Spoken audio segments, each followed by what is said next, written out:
नमस्कार, बी न्यूजमा स्वागत छ। म स्नेहा नेपाली। समाचार सुरु गरौँ मुख्य शीर्षकबाट।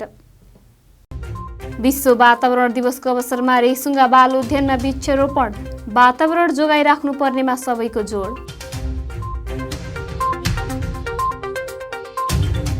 गुल्मीको छत्रकोटमा मृत अवस्थामा चितुवा फेला, यसबारे थप अनुसन्धान जारी।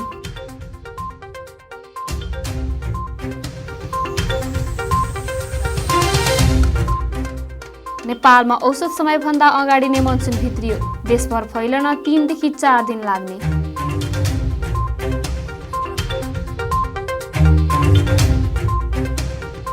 र अमेरिका पुगेका आसिफ शेख र कुशल बुर्तेल घाइते, सुभाष खकुरेललाई अमेरिका बोलाइयो।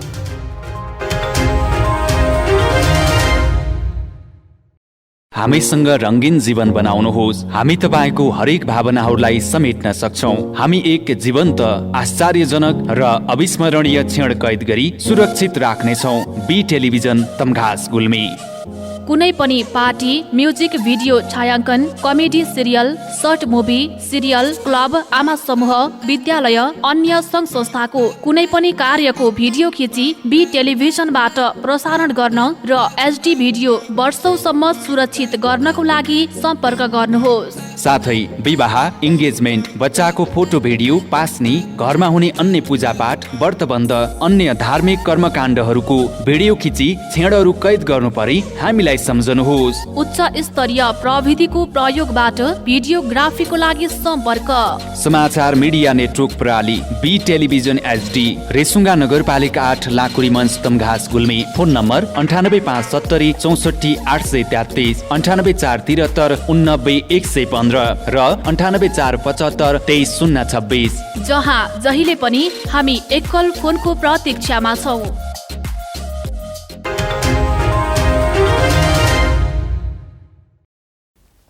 अब समाचार विस्तारमा। विश्व वातावरण दिवसको अवसरमा गुल्मीमा वृक्षारोपण गरिएको छ। डिभिजन वन कार्यालय गुल्मीको आयोजनामा जिल्लाको रेसुङ्गा नगरपालिकाको वडा नम्बर 9 स्थित रेसुङ्गा बाल उद्यान धारामूल सामुदायिक वनमा वृक्षारोपण गरिएको हो। पृथ्वीको संरक्षण दिगो प्रकृति मैत्री जीवनयापन भन्ने नाराका साथ बाल उद्यान पार्कमा तेजपत्ता, रिठा, चाँप, कलक, देवदार, धोपिसल्ला लगायतका झण्डै 100 भन्दा बढी बिरुवा रोपिएको डिभिजन वन कार्यालय गुल्मीका सहायक वन अधिकृत मुना शर्माले बताउनु भयो। डिभिजन वन कार्यालयले जिल्लाभर 1.5 लाख बहुवर्षीय बिरुवा उत्पादन गरेको छ।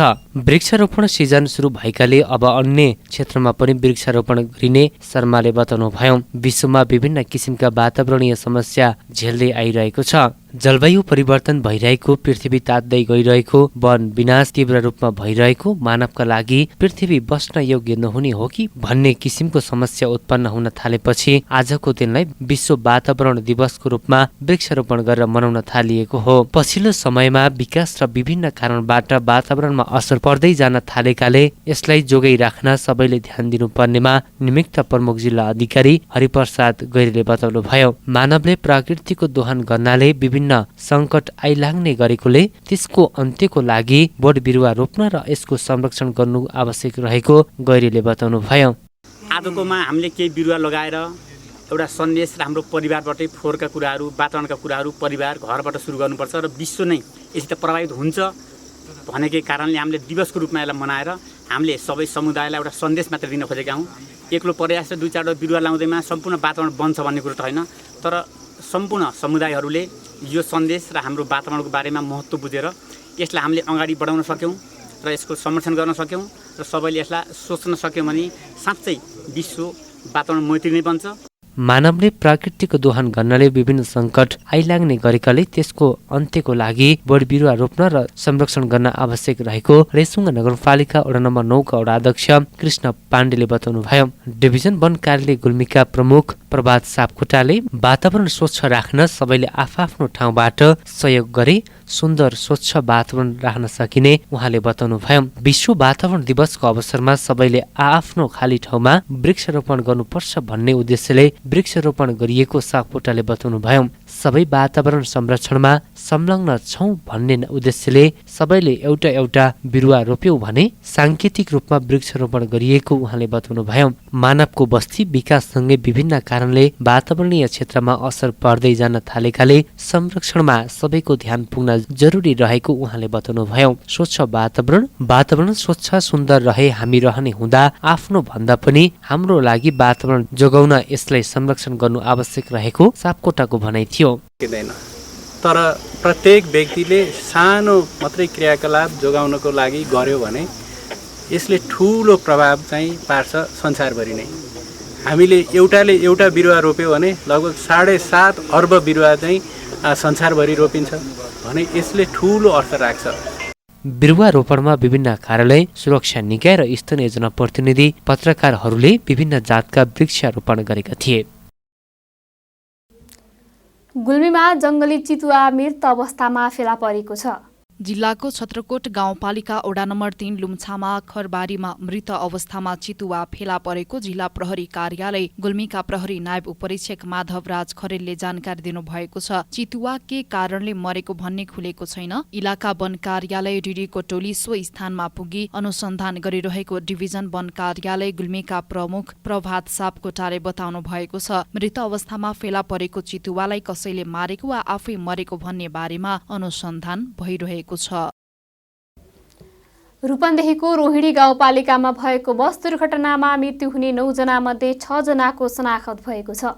33 जना सवार लु 2 ख 3841 नम्बरको बस आइतबार बिहान रोहिणी पुलबाट नदीमा खस्दा मृत्यु हुनेको संख्या यो समाचार तयार पार्दासम्म 6 जनाको पहिचान खुलेको छ भने 3 जनाको अझै शनाखत नभएको जिल्ला प्रहरी कार्यालयले जनाएको छ। दुर्घटनामा 24 जना घाइते भएका छन्। दुर्घटनामा मृत्यु हुनेहरूमा रूपन्देहीको ओम सतिया गाउँपालिका 4 का 65 वर्षीय राजेन्द्र पाण्डे, तिलोत्तमा नगरपालिका 8 की 37 वर्षीय तुलसी बस्याल, तिलोत्तमा 2 युगी कुटीकी 65 वर्षीय विष्णु पौडेल, रौतहट चन्द्रनिगापुरका 20 वर्षीय दिनेश दास रहेका छन्। यस्तै रूपन्देहीकै बुटोल उपमहानगरपालिका 11 कालिका नगरका 48 वर्षीय कृष्ण प्रसाद बस्याल, भारत जनकपुर ग्रामका 40 वर्षीय अरविन्द शर्मा, परिचय नखुलेका 3 पुरुष 30 देखि 45 वर्षसम्मका देखिने जिल्ला प्रहरी कार्यालय रूपन्देहीका प्रवक्ता नवरत्न पौडेलले बताउनुभयो। घाइतेहरूको भैरहवा स्थित भीम अस्पताल र युनिभर्सल मेडिकल कलेजमा उपचार भइरहेको छ।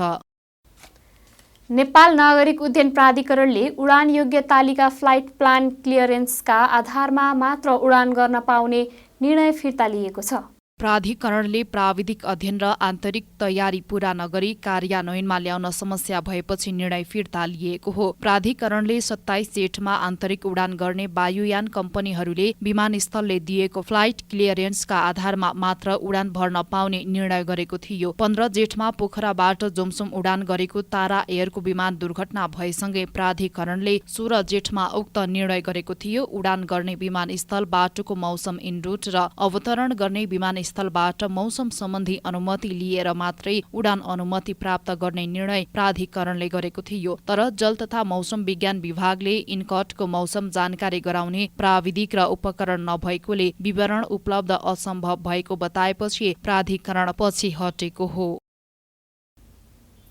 समाचारमा पालो भएको छ विश्रामको। विश्रामपछि पुनः उपस्थित हुने नै छौं। तमघासमा तपाईहरूले पारिवारिक वातावरणमा स्वादिष्ट ताजा नास्ताका परिकारको साथमा रमाउने ठाउँ खोजिरहनु भएको छ? यदि त्यसो हो भने आउनुहोस् तमघासको पुतली बजारमा रहेको द स्टार फ्यामिली रेस्टुरेन्टमा, जहाँ तपाईँले पाउनुहुनेछ मोमो आइटममा chicken momo, mutton momo, paneer momo, steam momo, jhol momo, fry momo, chilli momo. Chowmein आइटममा veg chowmein, mushroom chowmein, chicken chowmein, अन्डा चाउमिन, पनिर चाउमिन, मटन चाउमिन, मिक्स चाउमिन। मासु आइटममा chicken fry, chicken taas, chicken chilli, lollipop, leg piece, सादीको मासु। मटन आइटममा भुटुवा, तास, हेकुला र सादीको मासु पाइन्छ। साथै चिसो तातोको साथमा कपमा चिया कफी, लस्सी अनि फिङ्गर चिप्स, ससेज आइटम पाइनुका साथै तपाईँको अर्डर अनुसार हरेक प्रकारका नास्ताको परिकार तयार गरिन्छ। बर्थडे पार्टी, मिटिङको लागि डिलक्स रुमको पनि व्यवस्था छ। साथै हामी कहाँ हुक्का आइटमहरू पनि पाइन्छ। सम्पर्क the star family restaurant, Resunga नगरपालिका 1 Putali Bazar, Tamghas Gulmi. Proprietor Ramprasad Pande. Mobile number 9841705766 र 9869832309। एक पटक सेवा गर्ने मौका अवश्य दिनुहोस्। विश्रामपछि पुनः स्वागत छ। अब लागौँ बाँकी समाचारतर्फ। नेपालमा औसत समयभन्दा 8 दिन अघि नै मनसुन प्रवेश गरेको छ।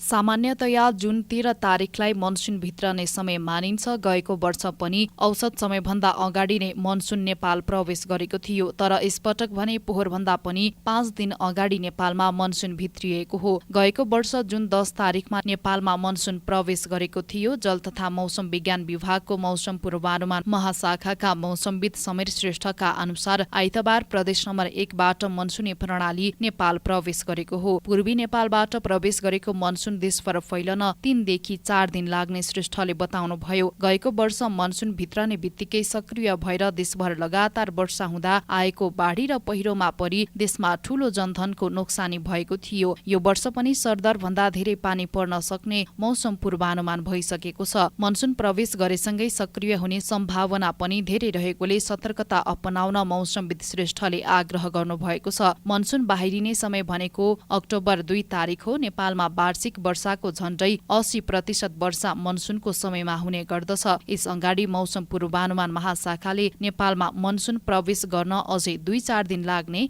जनाएको थियो। विश्वकप क्रिकेट लिग 2 खेल्न अमेरिका पुगेको नेपाली टोलीका 2 जना महत्त्वपूर्ण सदस्य घाइते भएका छन्। ओपनर तथा विकेट किपर आसिफ शेख र कुशल भुर्तेल घाइते भएको नेपाल क्रिकेट संघ क्यानले जनाएको छ। प्रतियोगिता सुरु हुने बेला अर्थात् जुन 9 तारिकसम्म पनि उनीहरू निको नहुन सक्ने भएकोले क्यानले नेपालबाट सुभाष खकुरेललाई अमेरिका बोलाएको छ। अमेरिका भ्रमणमा रहेको नेपालले आउँदो बिहिबार ओमानसँग खेल्दैछ। बिहिबारसम्म शेख र भुर्तेल निको नहुने आशंकामा खकुरेललाई अमेरिका बोलाइएको हो। लिग अन्तर्गत नेपाल, अमेरिका र ओमान बीच त्रिदेशीय 1 दिवसीय श्रृङ्खला हुन लागेको छ। हामी समाचारको अन्त्यमा छौं। बिदा हुनु पूर्व मुख्य शीर्षक पुनः एकपटक। विश्व वातावरण दिवसको अवसरमा रेसुङ्गा बाल उद्यानमा वृक्षरोपण, वातावरण जोगाइराख्नु पर्नेमा सबैको जोड।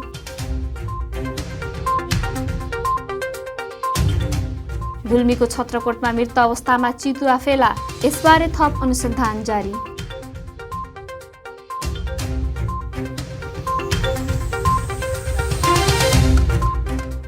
नेपालमा औसत समयभन्दा अगाडि नै मनसुन भित्रियो। देशभर फैलन 3 देखि 4 दिन लाग्ने।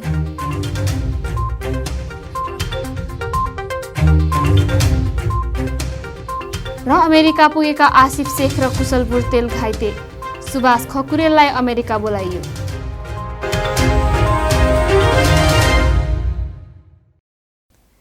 अहिलेलाई बी न्यूज सकियो। अर्को न्यूजमा उपस्थित हुने नै छौं। हेर्दै गर्नुहोला बी टेलिभिजन HD। हवस् त, नमस्ते।